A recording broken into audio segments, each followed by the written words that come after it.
तो measurement of inflation and deflation, अब ये जो मैंने बताई कंज्यूमर बास्केट, ठीक है, तो ये पहले ही बता दिया कि मेजरमेंट जो इन्फ्लेशन, वहां तो पिछली एग्जांपल में तो डायरेक्ट इन्फ्लेशन बता दिया ना कितनी कितनी हो गई। ये कैसे कैलकुलेट होती है, $106 की बास्केट, $100 की बास्केट, $111 की बास्केट, ठीक है। तो उसके ऊपर आ रहे हैं कि बास्केट के प्राइस कैलकुलेट होने का तरीक़ेकार बहुत डिफिकल्ट तरीका है, लेकिन फिर भी बास्केट के प्राइस जो है ना इस तरह से कैलकुलेट हो सकते हैं। या तो आप अलग अलग categories, transportation, housing, education and communication, या food and beverages, apparels, recreational activities, medical care, किसमें कितना कितना खर्च हो रहा है 2009, 10, 11, 12, 13, 14 में। सेम वही खर्चे 2009 के जो हैं वो 2010 में कंपेयर किया, क्या उतनी ही करीम राइड्स 2009 में जो थी वो 2010 में कितनी, 2011 की। अब ये कैलकुलेट करना डाटा इस तरह से बड़ा मुश्किल हो सकता है। तो आप एक काम ये कर सकते हो कि आप पूरा खर्चा जो है ना कंज्यूमर का एक तरफ लिख लो कि 2009 में कंज्यूमर का खर्चा पर पर्सन, पूरी फैमिली का खर्चा जो है ना एस्टिमेट किया गया। ये भी एस्टिमेट ही होगा, लेकिन ये एस्टिमेट फिर भी लगाया जा सकता है कि पूरी फैमिली का खर्चा जो है ना पूरे मिसाल तौर पर साल में हो गया 10 लाख रुपए। पूरी फैमिली का, एक हाउस होल्ड का खर्चा, मतलब पूरी फैमिली का ही हो गया ये 10 लाख रुपए, ठीक है। फिर उसके अगले साल भी 10,83,000, यहाँ 10,29,000, 10,83,000, 11,37,000, 12,06,000।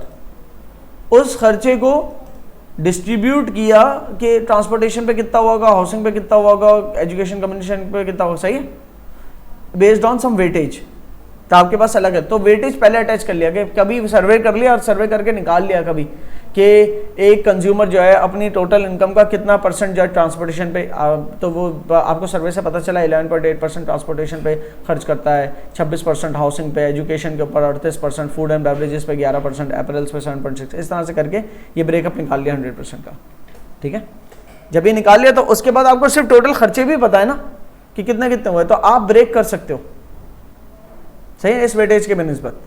तो आपको अलग अलग वो खर्चे, किस खर्चे टोटल इन्फ्लेशन से किस कैटेगरी में खर्च हो रहा है, तो इससे ये फायदा हो जाएगा कि फॉर एग्जांपल अगर इन्फ्लेशन किसी स्पेसिफिक प्रोडक्ट के अंदर बढ़ी है, गाड़ियां बहुत महंगी हो गई हैं, तो अगर गाड़ियां बहुत महंगी हो गई हैं, अगर उनको इन्फ्लेशन रेट ले लिया तो हो सकता है खाने पीने की चीजें इतनी महंगी ना हुई हो, गाड़ियों के प्राइसेस हो सकता है जो है ना 60% ऊपर चले गए हों एक साल के अंदर, और खाने पीने के प्राइसेस से 5% ऊपर गए हो, तो इन्फ्लेशन क्या लोगे, 5% या 60%। आप ये करोगे कि 60% का जो इजाफा है उसका ट्रांसपोर्टेशन पे जितना इंपैक्ट पड़ता है वो 11% पड़ता है। सो 60% का 11% लोगे, ठीक है, या 12% बन रहा है 11.8%, तो 60% का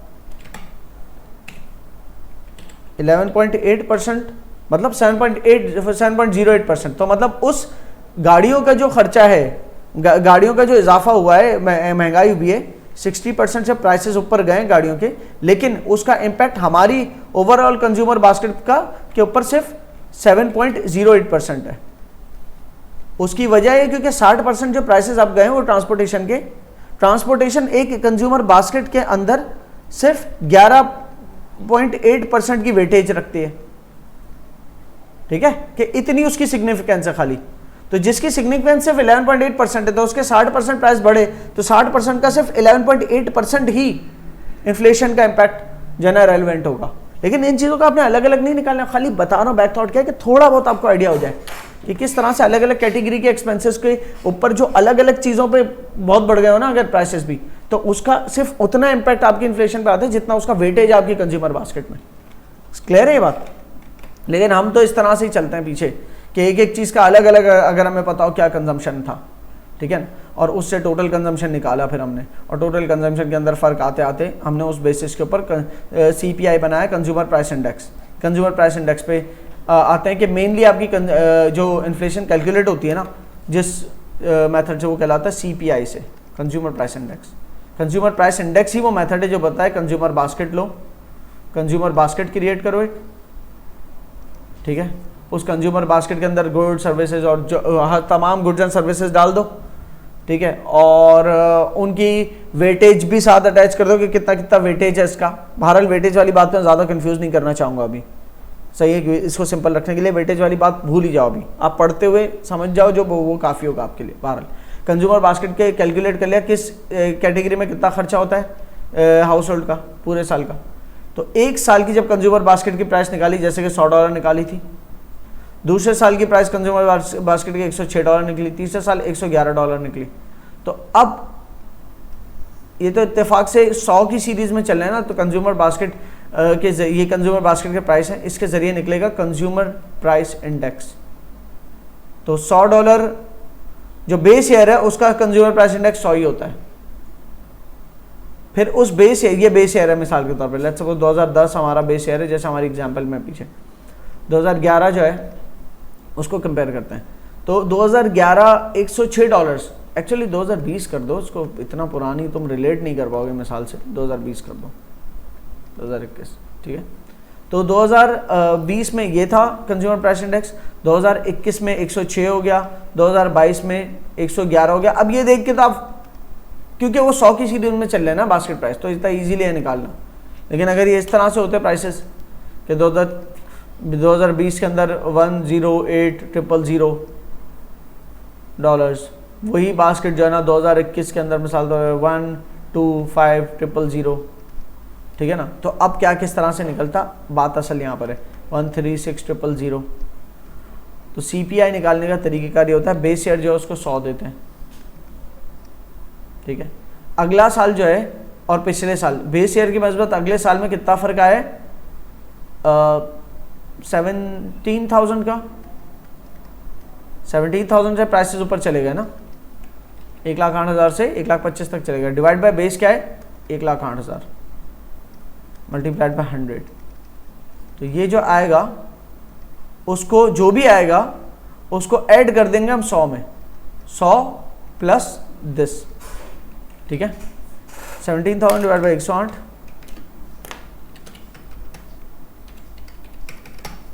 मल्टीप्लाइड बाई 100, 15.74, 15.74। आप ये भी कह सकते हो इन्फ्लेशन 15.74 का है। 100 जो था बेस, उसकी बनस्बत ये वाली बास्केट जो है वो 15.74 है इस बास्केट का प्राइस इंडेक्स। बेस ईयर के बनस्बत ही प्राइस इंडेक्स निकलता है, ये नहीं कि इस बास्केट के बदले इसका निकाला ना, बेस ईयर की बनस्बत ही इसका निकाला। अब तो बेस ईयर 108 पे था और 136 पे पहुंच गई प्राइस, तो 108 से 136 पे आने का मतलब है 28,000 का इंक्रीज। तो बास्केट कहाँ पहुंची, 28,000 का इंक्रीज डिवाइड बाय, इंक्रीज कितना हुआ, मल्टीप्लाइड बाय 100, 25.9, ऑलमोस्ट 26 का। या डायरेक्ट आप ये भी कर सकते थे, डायरेक्ट ये भी कर सकते थे कि 136,000 जिस साल की निकाल रहे हो ना बास्केट, उसको डिवाइड कर दो 108,000 से और मल्टीप्लाई करो 100 से, ठीक है ना। डिवाइड करो 108,000 से मल्टीप्लाई बाय 100, 125.9। या ये भी कर सकते थे कि आपको फाइंड आउट क्या करना है, आपको CPI फाइंड आउट करना है ना इसका। तो उसकी सीरीज का लाइन आइटम जो अवेलेबल है वो क्या, 100 को डिवाइड किया उसके अपने बास्केट प्राइस से और मल्टीप्लाई किया उस बास्केट प्राइस से कि जिसके हमें CPI निकालना है। और ये वो चीज़ है जो हम करते आ रहे हैं, इस मेथड को हम फॉलो करते आ रहे हैं। मैं इसको 25.9 को 26 ही कर देता हूँ, 126, ठीक है। तो आपका प्राइस इंडेक्स 100 से शुरू हुआ, 126 तक पहुँच गया 2 सालों में। तो इस तरीके से कैलकुलेट होता है। अब इसी चीज़ को यहाँ पर देख लो, प्राइस इंडेक्स पता हो ना तो उसके जरिए इन्फ्लेशन भी निकल सकते हैं ना। अगर कोई इन्फ्लेशन पूछना चाहता है क्या है, तो प्राइस इंडेक्स से डायरेक्ट निकाल लो फिर, ठीक है। अगर कोई पूछना चाहता है आपकी इन्फ्लेशन, पहले मैं दिखा दूँ आपको प्राइस इंडेक्स का फॉर्मूला यहाँ पर क्या बोल रहा है। Cost of market basket, current year की मार्केट बास्केट को डिवाइड करो पिछले साल की मार्केट बास्केट से, सही है, और मल्टीप्लाई कर दो 100 से, सही है। ये चेंज नहीं ले रहा, ये चेंज नहीं ले रहा बल्कि डायरेक्टली रख रहा है। फॉर एग्जांपल अगर बेस ईयर हमारा 2010 हो, ठीक है, if this is our base year,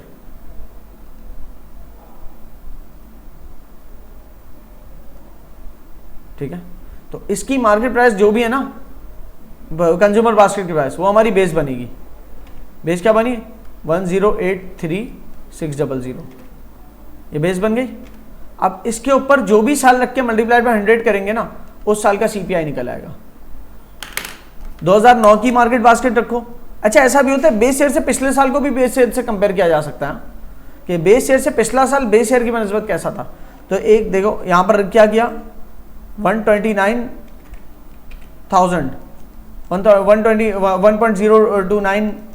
million कह सकता हूं उसको, या 1029420 जो पूरा है ये 2009 का है बास्केट के प्राइस है कि पूरे साल की 2009 की जो बास्केट की प्राइस है ये इतने रुपीस की थी, 10 लाख की, 10,29,000, जबकि बेस ईयर की मार्केट प्राइस मार्केट बास्केट जो है वो 10,83,000 की थी। तो उसकी बनस्बत 2010 जो कि बेस ईयर है उसकी बनस्बत 2009 का कंज्यूमर प्राइस इंडेक्स क्या निकला, वो यहाँ पर दिया हुआ है 95। 2009 का प्राइस इंडेक्स क्या है 95, ठीक है। तो इस पूरे को अगर मैं उठाऊं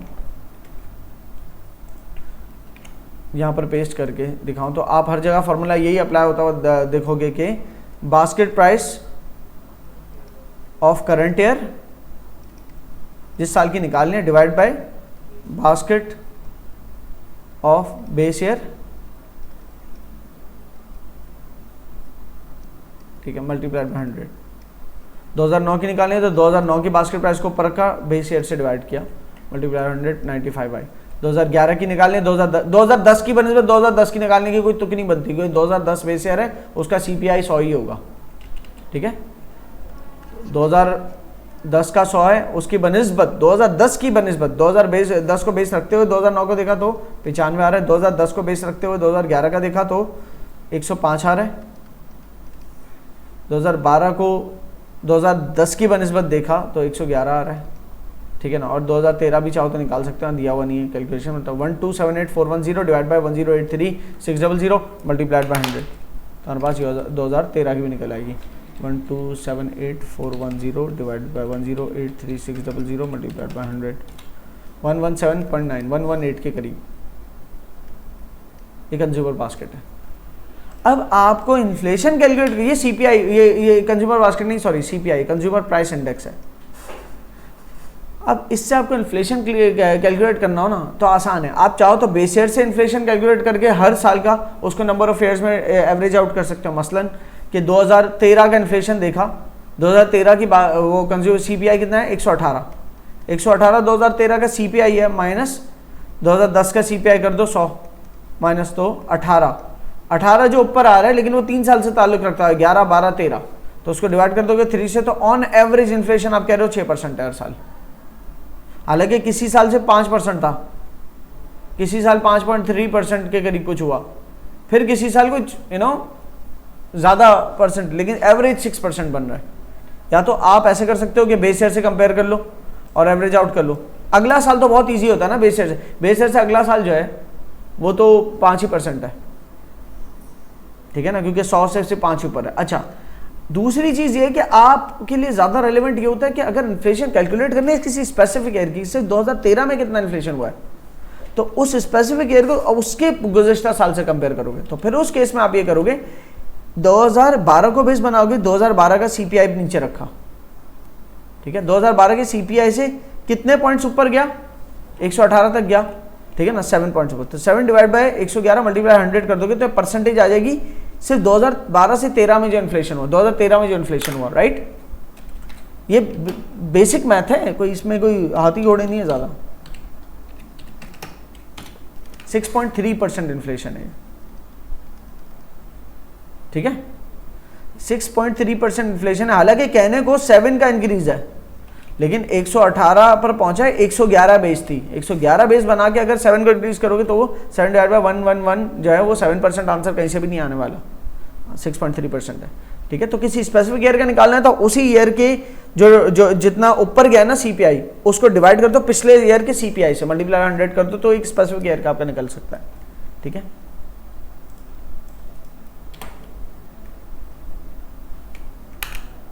और पिछला साल निकालने की क्या तो क्या, पिछला साल भी निकालते हैं ना, जैसे बेस ईयर का एक पिछला साल भी लेट्स सपोज निकाला, उसकी क्या तो क्या, वो भी ये बताने के लिए कि पिछला साल जो है वो अगर हमारा CPI बेस ईयर से कम आ रहा है तो इसका मतलब इन्फ्लेट ही हो रहा है। ऐसा नहीं है कि मतलब 2009 से इन्फ्लेशन हुआ फिर 2010 से इन्फ्लेशन हुआ ऊपर गए, इसका अर्गिज मतलब ये नहीं आपका कि 2009 में 2010 की बनिस्बत डिफ्लेशन हुआ, अजीब सी बात हो है कि आप कहोगे 2009 में 2010 के बनस्बत डिफ्लेशन हुआ, ऐसा लग रहा है 2009 बाद में आया 2010 के।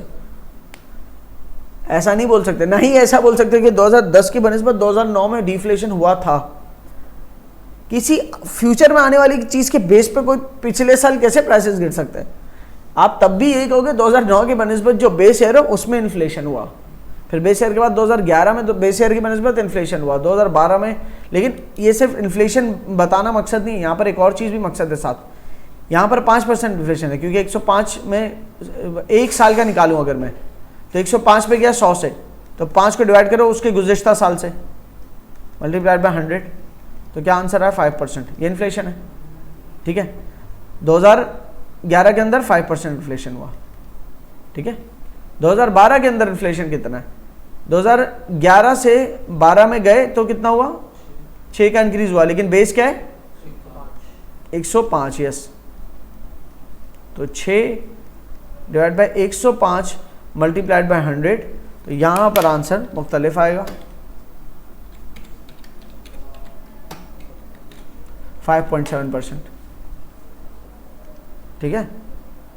5.7% का स्पेसिफिक इन्फ्लेशन है 2011 से 12 के बनस्बत। और ऐसा हो सकता था कि इन्फ्लेशन तो होता 5.7 की जगह 4.8% होता, तो भी हम कहते हैं इन्फ्लेशन तो है, लेकिन 2011 में जो हुआ 5% उसकी बनस्बत 4.8% का इन्फ्लेशन होना, it's like a disinflation by 0.2%।